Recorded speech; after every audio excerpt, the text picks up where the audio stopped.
तो दोस्तों क्या आपका भी फ़ोन बार बार हैंग हो रहा है या फिर आपका भी फ़ोन लैग मार रहा है, तो यहाँ पर हम कुछ 4-5 को स्टेप बताएंगे। उसको अगर आप अपनाते हो, वो स्टेप अगर आप अपने फ़ोन में करते हो, तो आपका जो भी लैग का प्रॉब्लम है वो सॉर्ट आउट हो जाएगा। तो उसके लिए सबसे पहले आपको स्टेप 1 जो रहता है वो आपका फ़ोन का जो भी अननेसेसरी ऐप है बैकग्राउंड में चल रहा होता है उसको आपको क्लियर करना होता है या फिर बंद करना। तो सारे रिसेंट ऐप को बंद करने के लिए आपके फ़ोन के नीचे तरफ 3 का ऑप्शन रहता है, बैक करने का, होम स्क्रीन में जाने का और रिसेंट ऐप को निकालने का। तो रिसेंट ऐप को निकालने का ऑप्शन में टच करने के बाद ये देखिए सारा का सारा रिसेंट ऐप आ गया है। उसको आप एक बार में ही क्लियर कर सकते हैं या फिर एक एक करके भी आप चाहो तो उसको क्लियर करके आपको जो भी ऐप रखना है उसको आप रख सकते हैं। स्टेप 2 में आपको आपका जितना भी फ़ोन का कैच और डाटा सब रहता है उसको क्लियर करना था। कैच और डाटा को क्लियर करने के लिए आपको कुछ यहाँ पर स्टेप बताए हैं उसको अपनाना होगा। तो इसके लिए सबसे पहले आपको अपना सेटिंग्स में जाना होगा। सेटिंग्स में जाने के बाद स्क्रॉल डाउन करके यहाँ पर आपका जो भी एप्लीकेशन या फिर ऐप्स लिखा है वहाँ पर जा करके मैनेज ऐप्स पर जाना होगा। यहाँ पर देख सकते हैं आपका फ़ोन में जितना भी ऐप सब रहा है उन सब का यहाँ पर लिस्ट आ जाएगा। तो एक एक फ़ोन में एक एक जो भी एप्लीकेशन रहता है उसमें जाएगा। जैसे हम अभी जाते हैं तो यहाँ पर देखिए आपको क्लियर डाटा का ऑप्शन आ रहा है।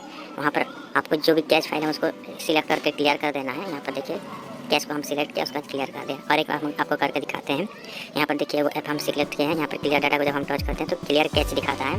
तो यहाँ से आप जो भी अननेसेसरी फाइल है या फिर एप्लीकेशन है उसका कैच को क्लियर कर सकते हैं या फिर जो भी ऐप का डाटा को क्लियर करना चाहते हो तो उसको आप चाहो तो क्लियर कर सकते हो। जैसे कि हम यहाँ पर सारा का सारा कर दे रहे हैं। देखिए यहाँ पर कैच डाटा को हम यहाँ पर सारा का सारा क्लियर करते हैं।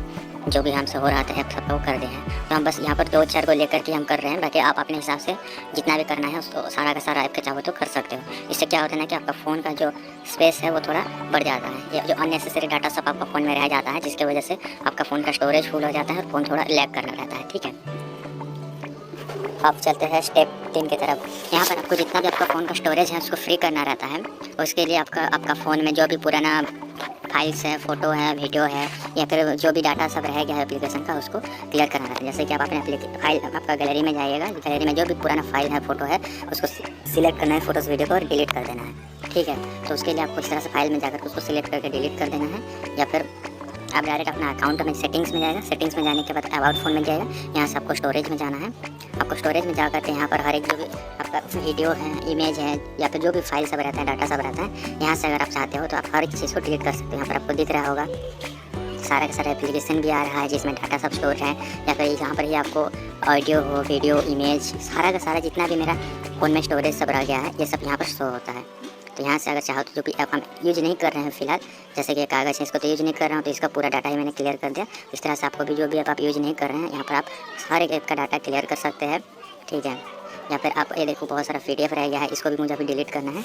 इससे क्या होता है कि आपका जो फ़ोन का स्टोरेज जो है इसको डिलीट करने से स्टोरेज बढ़ता है। ये सब आपका फ़ोन का स्टोरेज खा रहा है, कब का पता नहीं। वीडियो सब, फोटो सब, PDF सब रह गया है। यूज होने के बाद तो डिलीट कर देना चाहिए, लेकिन मैं रख दिया हूँ जिसकी वजह से मेरा स्टोरेज पूरा फुल हो गया है। 89% लग रहा है ना। अब बात करते हैं स्टेप 4 का। तो स्टेप 4 में क्या होता है ना कि आपको आपका फ़ोन को अपडेट करना रहता है। क्या होता है ना कि हमारा जो फ़ोन रहता है उसमें पुराना वर्जन का सॉफ्टवेयर इंस्टॉल रहता है जिसकी वजह से हमारा फ़ोन हैंग होते रहता है। क्योंकि जो नया वर्जन का सॉफ्टवेयर आता है उसमें कुछ अपडेट आया होता है जो कि आपका फ़ोन का सिक्योरिटी को भी मजबूत करता है, फ़ोन को आपका स्मूथली चलने में हेल्प करता है। अक्सर हमारा फ़ोन का सॉफ्टवेयर अपडेट नहीं रहता है जिसकी वजह से हैंग होता है। उसके लिए सेटिंग्स में जा करके अबाउट फ़ोन में जाना है और अबाउट फ़ोन में यहाँ पर आपको चेक करना रहता है। आपका जो भी चेक पर अपडेट में जाएंगे तो ये देखो मेरा तो पहले से अपडेट है, MIUI 14 में है, लेकिन आप भी अपना चेक कर लीजिए। अगर आपका पुराना वर्जन का सॉफ्टवेयर इंस्टॉल है 9, 10, 11, 12 तब का भी फ़ोन हैंग होगा। तो इसके लिए आपको इसको अपडेट करना होगा। स्टेप 5 में आपको लाइटर वर्जन का ऐप सब यूज करना होगा। जैसे कि आपको यहाँ पर अभी मैं दिखाऊंगा लाइटर वर्जन ऐप का मतलब क्या होता है। आप यहाँ पर देख सकते हैं एक फेसबुक है तो एक आपका फेसबुक लाइट है। दूसरा प्ले स्टोर में चले मैं आपको और भी एप्लीकेशन रहता है दिखाता हूँ। यहाँ पर अगर हम देखते हैं प्ले स्टोर में, देखो फिर से सर्च करके दिखाता हूँ आपको। यहाँ पर FB लिखूँगा तो यहाँ पर फेसबुक आ जाता है। उसके बाद यहाँ पर अगर मैं लिखता हूँ FB लाइट और सर्च करते हैं तो देखिए यहाँ पर आपको फेसबुक लाइट आ जाता है।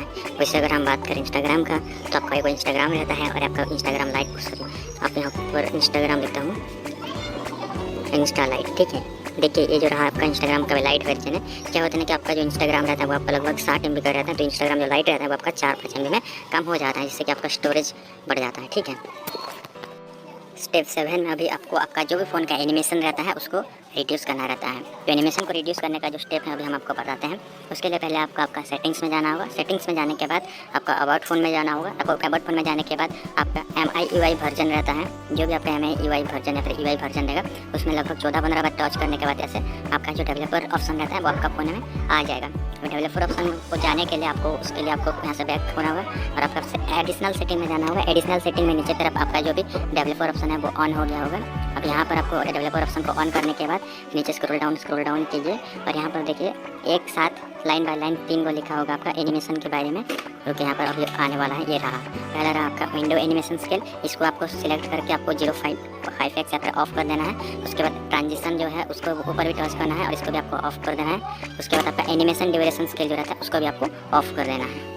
आपके फ़ोन में और भी एक एनिमेशन रहता है जिसको ऑफ करने के लिए आपको फिर से सेटिंग में जाना होगा। जैसे कि अभी हम जा रहे हैं सेटिंग्स में जाने के बाद अभी आपको आपका जो भी एक्सेसिबिलिटी रहता है वहाँ पर जाना होगा। एक्सेसिबिलिटी में जाने के बाद यहाँ पर आपका जो भी यहाँ पर विजन में जाने के बाद थोड़ा नीचे जाकर के रिमूव एनिमेशन में टच करना है। ठीक है, रिमूव एनिमेशन को इनेबल करना है। 1 से लेकर के 7 को जितना भी स्टेप मैंने बताया है उन सबको ट्राई करना है। अगर उन सबको ट्राई करने के बावजूद भी अगर आपका फ़ोन हैंग हो रहा है, काम नहीं कर रहा है, तो अभी जाकर के ये स्टेप को अपनाना है। क्योंकि ये जो स्टेप को अगर आप अपनाते हो तो यहाँ पर आपका जो फ़ोन है वो पूरी तरह से रिस्टार्ट हो जाता है। सारा का सारा चीज़ आपका फ़ोन का डिलीट हो जाता है। तो स्टेप को जाने से पहले आपको आपका फ़ोन का जितना भी फ़ोटोज़ है, वीडियोज़ हैं, जितना भी आपका डाटा है उसको बैकअप कर लीजिएगा। बैकअप करने के बाद जाकर के स्टेप को अपनाएगा। ठीक है, तो इसके लिए सबसे पहले आपको आपका जो फ़ोन है उसका सेटिंग्स में जाना होगा। सेटिंग्स में जाने के बाद अभी सर्च बार जो रहता है वहाँ पर आपको सर्च करना होगा फैक्ट्री रीसेट। ठीक है, यहाँ पर आपको FACTORY space RESET factory reset आपको सर्च करना होगा। यहाँ पर आप फैक्ट्री रीसेट में सर्च करने का देखिए आ गया है, इसको टैप करना है। यहाँ पर एरेज ऑल डाटा, एरेज का मतलब हर एक डाटा जितना भी फ़ोन में सब कुछ को डिलीट करना है। ठीक है, तो हर चीज़ को आपको एरेज करने पर टैप करने के बाद यहाँ पर जो ब्लैक स्क्रीन आ रहा है, यहाँ पर मेरा फ़ोन का पासवर्ड मांग रहा है। आपका जो ब्लैक स्क्रीन आएगा आपका फ़ोन का जो पासवर्ड देना होगा। ठीक है, उसको देने के बाद आपका जो भी डाटा रहता है वो क्लियर हो जाता है। तो मुझे करना नहीं था इसलिए मैंने बैक कर दिया। अगर इसके बाद भी आपका जो फ़ोन है वो अगर हैंग हो रहा है, लैग हो रहा है, तो इसका मतलब है कि आपका जो फ़ोन का हार्डवेयर इशू हो सकता है। उसके लिए आपका सर्विस सेंटर लेकर जाना होगा या फिर आपका जो फ़ोन है वो बहुत ही पुराना फ़ोन है।